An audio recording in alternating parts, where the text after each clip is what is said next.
Olá, galerinha! Estamos aqui mais uma vez para falar agora com vocês sobre sustentabilidade e os tratados ambientais. Exatamente, tratados ambientais.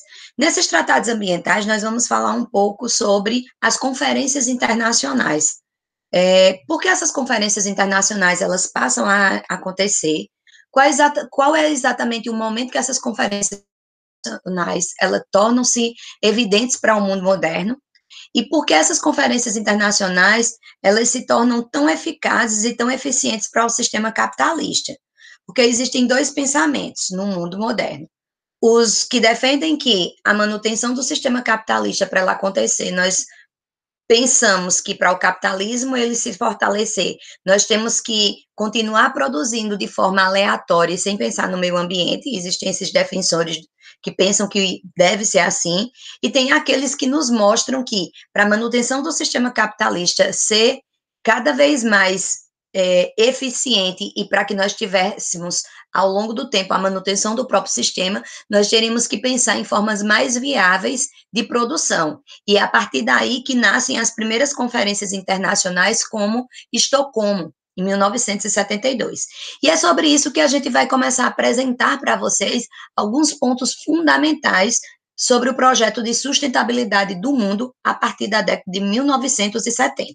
Bom, falando sobre sustentabilidade, eu queria apresentar alguns pontos aqui para vocês fundamentais para a nossa vida, tá? Por que para a nossa vida? Porque a nossa vida tem alguns fatores que nos trazem apresentações típicas do sistema capitalista, tá certo? E nessas apresentações, está aqui, eu trago para vocês como o tópico referenciado da nossa semana, as conferências internacionais e os tratados internacionais. Fala que porque você utiliza exatamente essa imagem como imagem de referência para que nós possamos discutir ela essa semana, porque aqui está os nossos objetivos do milênio até 2030.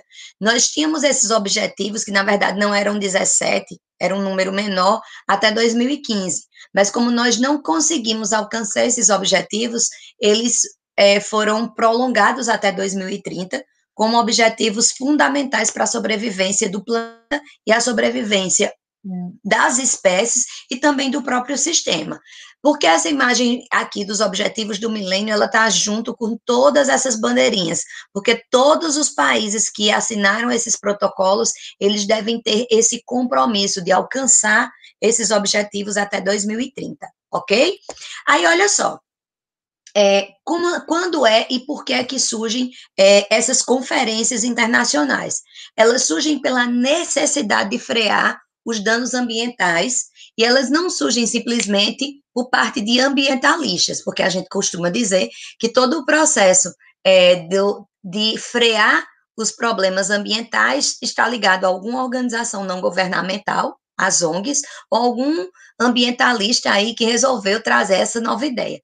Na verdade, nós tivemos muitos estudos científicos, né, que já vinham sendo feitos desde o século XIX, né, porque a ciência, a climatologia, ela vem fazendo estudos desde o século XIX, final do século XIX, passando para o século XX, e foi aí que nós começamos a entender que esse aquecimento que a gente diz, que a gente chama de aquecimento global, que é um aquecimento realmente natural, porque nós estamos nesse momento entre duas eras glaciais, ele tende a acontecer, ele está acontecendo, mas o que é que nós estamos evidenciando aí? Um superaquecimento, né? E o que é que está ocasionando esse aquecimento?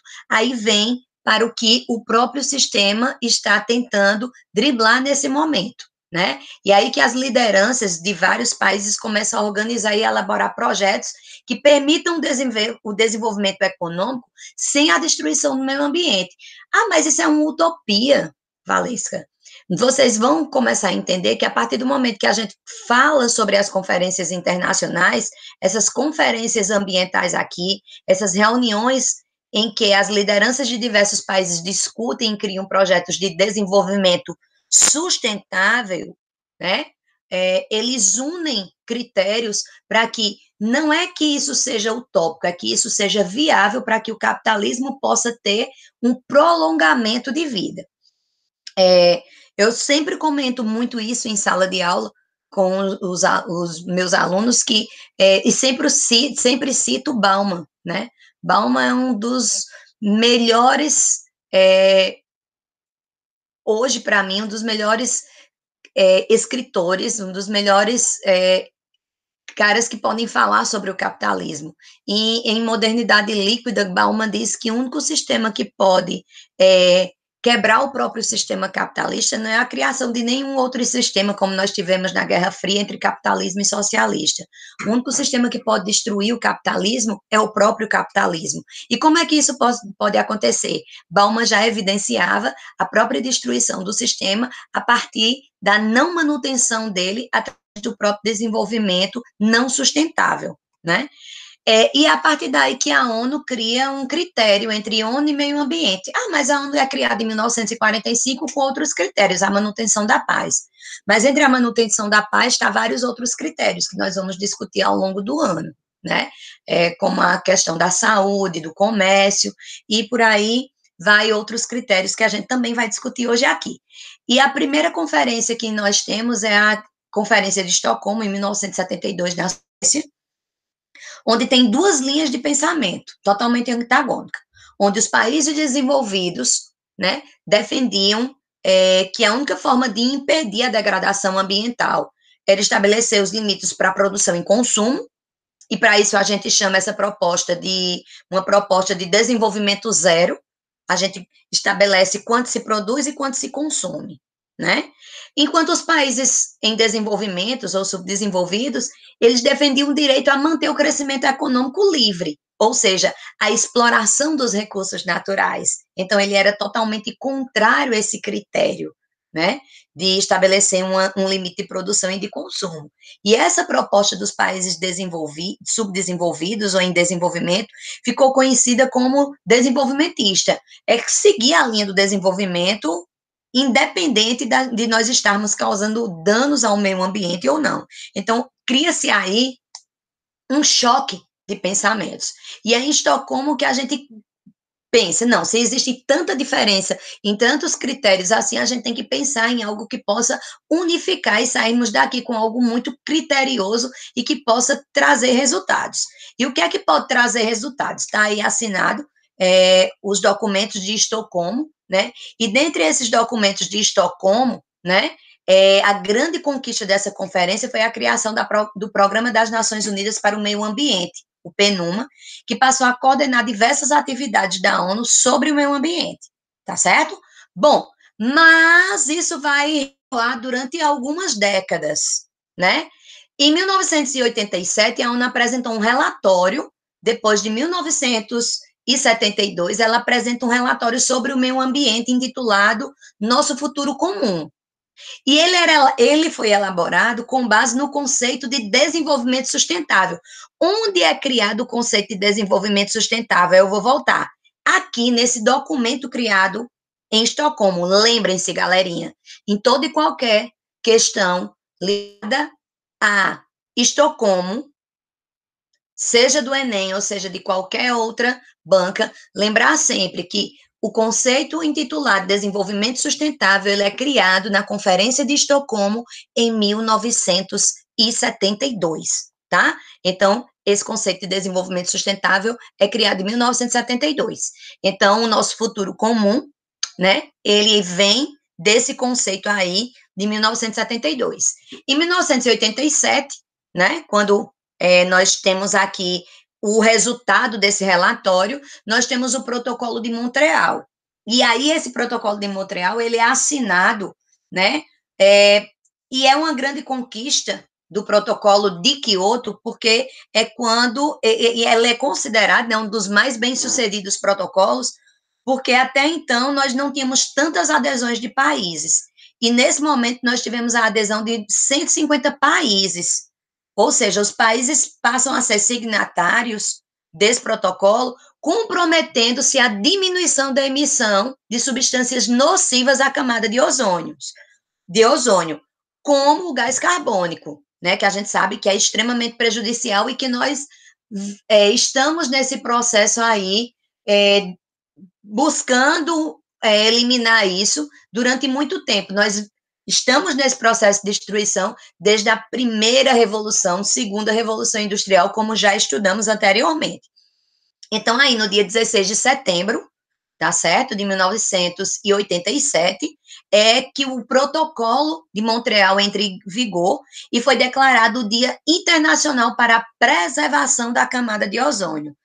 A camada de ozônio é fundamental para a manutenção não apenas da vida humana, mas de todos os ecossistemas do nosso planeta, porque ela é que dá o equilíbrio térmico do nosso planeta. Bom, vindo o protocolo de Montreal em 1987, 10 anos depois vem o protocolo de Kyoto, né, lá no Japão. E ele também vem sendo, né, nessa perspectiva da ONU, ele visava a redução ainda maior das emissões de gases do efeito estufa, né? Agora, na década de 90, ele buscava uma redução ainda maior do dióxido de carbono e no acordo ele estabelecia uma meta de redução. O que antes no protocolo de Montreal a gente não tem uma redução em metas. Aqui a gente já tem essa redução de 5,2 das emissões para as décadas seguintes, beleza? Principalmente, agora, qual é a diferença? Ele diz que aqui é principalmente pelos países desenvolvidos. Por quê? Porque quem mais emite dióxido de carbono na atmosfera são os países desenvolvidos por causa da indústria, por causa que eles são os fundamentais, né, nesse processo, emissores desse dióxido de carbono. O Brasil foi um dos 175, ó, em Montreal, nós tínhamos 150 signatários. Em Kyoto, nós já temos 175, nós já tivemos um crescimento de 25 países signatários, né? O Brasil é um desses países signatários que assinaram e ratificaram o acordo que passou a valer a partir de 2004. Qual é a grande preocupação e a grande discussão a partir do protocolo de Kyoto? A grande discussão e a grande preocupação a partir de 2004 está aqui os Estados Unidos, que é o maior emissor do dióxido de carbono do mundo, mas que não ratificou o protocolo, alegando que o acordo prejudicaria sua economia, né? Então, isso demonstra para cada um de nós que os fundamentos da economia nesse momento, para os Estados Unidos, estava acima dos fundamentos, né, da manutenção da vida humana, da vida das espécies do planeta e da própria manutenção do sistema. Porque se nós pensarmos, se nós raciocinarmos de uma forma muito clara, nós vamos observar o seguinte, galerinha, pensem comigo. O que é que adianta? Porque o desenvolvimento sustentável diz que nós temos que utilizar de forma a racionalizar e a pensarmos que nós temos que retirar e pensarmos que as gerações futuras também precisam de matéria-prima e de fontes de energia. Por isso que a gente tem que buscar fontes de energias renováveis, matérias-primas que possam ser repostas. E quando a gente está falando isso, a gente está pensando na manutenção de gerações futuras. Então, a gente está pensando também na manutenção do sistema capitalista para o futuro, do capitalismo em si. Então, os Estados Unidos ele está pensando a curto prazo. Nesse processo, a gente está vendo isso de uma forma muito clara. Bom, uma das mais fundamentadas, faladas, documentadas, e que vocês vão ver muitas ainda ao longo do tempo, ainda que vocês têm acadêmico de vocês na escola, dessas conferências é a Rio 92 ou Eco 92. A nomenclatura pode vir de duas formas, tá? Ela aconteceu aqui no Brasil, por isso que ela ganha o nome de Rio 92, porque a sede foi o Rio de Janeiro, e nela nós temos aqui 3 documentos fundamentais da Rio 92. Esses documentos fundamentados, eles têm critérios diferentes. Primeiro, a Agenda 21, depois a Convenção das Mudanças Climáticas e, em terceiro, as convenções sobre biodiversidade. Cada um está tratando de critérios diferentes. Primeiro, a Agenda 21, ele é um documento pelo qual os governantes, eles se comprometem a solucionar problemas socioambientais. O que é que isso tem a ver, Valesca, com as questões ambientais? Eu digo socioambientais porque, por exemplo, os padrões de saúde, de higiene, busca por soluções de questões de resíduos sólidos, tudo isso está dentro das soluções sobre questões socioambientais. Por exemplo, a questão do coronavírus no Brasil, nas grandes cidades, a exemplo das grandes capitais, das grandes metrópoles, a exemplo de São Paulo e Rio de Janeiro, nós sabemos que efetivamente tem uma contaminação muito maior, porque boa parte da população desses locais, principalmente das favelas, eles não têm acesso à água potável, nem a saneamento básico, a esgoto, né? Então, nem a, por exemplo, a coleta de resíduos sólidos, ao lixo. Então, tudo isso vai ocasionando problemas muito mais sérios. Então, por isso que ele está aí concentrado na Agenda 21. Já a Convenção sobre Mudanças Climáticas, a proposta seria para eliminar ou restringir, se não conseguir eliminar, mas pelo menos tentar restringir ao máximo possível, o uso dos gases responsáveis pela destruição da camada de ozônio, né? Responsáveis, no caso, pelo aquecimento global. Por que eu coloco aí em amarelo? Pelo aquecimento global. Porque eu estou falando do aquecimento global, esse excesso do aquecimento global. Eu não estou falando do aquecimento global, o aquecimento natural que a Terra passa entre essas glaciações. Eu estou falando desse superaquecimento a partir dos gases responsáveis por esse superaquecimento. Belezinha até aí? E, por último, a Convenção sobre a biodiversidade, que está aí estabelecendo, ou que estabelece, né, sobre os países o direito soberano sobre a biodiversidade de cada território, de cada solo, tá? Sobre a biodiversidade dos territórios, mas também o dever de conservá-la e usá-la de forma sustentável. No nosso caso do Brasil, o caso é um caso muito mais específico, porque nós temos uma riqueza natural muito maior, né, em relação a tantos outros países, né, porque nós temos fauna, flora de uma forma muito mais rica por causa da nossa Amazônia, né. Fora outras regiões, outros biomas que nós temos também o dever de preservá-los. Então, essa convenção sobre a biodiversidade está inserida nesse contexto na Rio 92. Então, esses protocolos, essas conferências, elas têm como objetivo não apenas estar entrando em discussões sobre questões ambientais, porque às vezes a gente se refere muito, isso é discurso de ambientalista. Nós estamos preservando a manutenção, sim, da sobrevivência do planeta, nossa sobrevivência, mas acima de tudo também a sobrevivência do próprio sistema. E aqui eu lanço para vocês os objetivos globais para o desenvolvimento sustentável até 2030, que é aquele que está lá naquele primeiro painel que eu mostrei para vocês em um vitral de um prédio, né? Que vai desde o primeiro, que é a erradicação da pobreza, até o 17º, que seria parcerias e meios de implementação de unificação entre os países, igualdade de gênero, educação e de qualidade, saúde e bem-estar, vida terrestre e dentre tantos outros. Esses são objetivos globais, galerinha, para o desenvolvimento sustentável. E quando a gente fala do desenvolvimento sustentável, a gente está falando, acima de tudo aqui, a manutenção da vida humana, né? A gente está falando aqui da manutenção dos seres, acima de tudo. E a nossa manutenção da vida. Isso é extremamente pertinente estarmos falando a respeito. Porque quando nós falamos da vida dos seres, a vida do sistema, nós estamos falando da nossa própria vida, né?